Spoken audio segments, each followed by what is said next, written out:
Bonjour, je vais vous parler aujourd'hui de l'infertilité du couple qui concerne en moyenne 12 à 15% des couples dans le monde.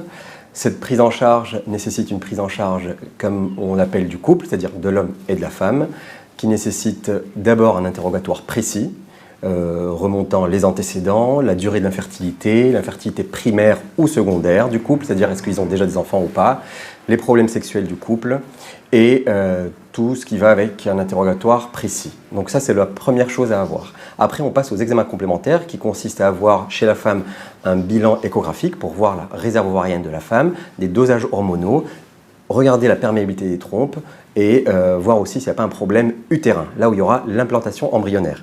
Concernant l'homme, le facteur masculin principal, c'est le spermogramme qu'on fait après 1 an d'infertilité.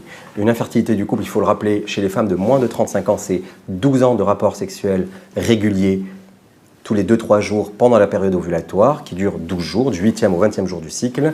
Et chez les patients de plus de 35 ans, c'est 6 mois d'infertilité qui n'arrivent pas à tomber enceinte. On consulte un spécialiste en médecine de la reproduction. Donc les examens complémentaires, une fois que c'est fait, on pose un diagnostic. Est-ce que c'est une infertilité d'origine ovarienne, liée à une faiblesse ovarienne, une origine dysovulatoire, liée à des ovaires polykystiques, par exemple, avec des cycles irréguliers, ou un problème utérin lié à un polype utérin qu'on trouve à l'hystéroscopie diagnostique dans le cadre du bilan des examens complémentaires, un polype, une endométrite, une cloison utérine, un fibrome utérin.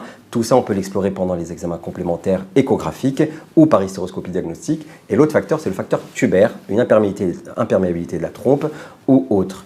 Une fois qu'on a établi le diagnostic de la fertilité, si c'est féminin, on doit passer au couple, à la personne, au mari. Si le mari il a une perméabilité, il a un problème au niveau du sperme, lui aussi, ça peut être une infertilité, ce qu'on appelle mixte, d'origine féminine et masculine. Et puis on fera soit des inséminations dans un premier temps, soit de la fécondation in vitro dans un deuxième temps. Donc la prise en charge, elle part d'une simple induction de l'ovulation, si la femme est là, ce qu'on appelle des cycles irréguliers, voire des stimulations en vue d'une insémination s'il y a une faiblesse spermatique, et en dernier lieu, la fécondation in vitro, c'est une infertilité de longue durée.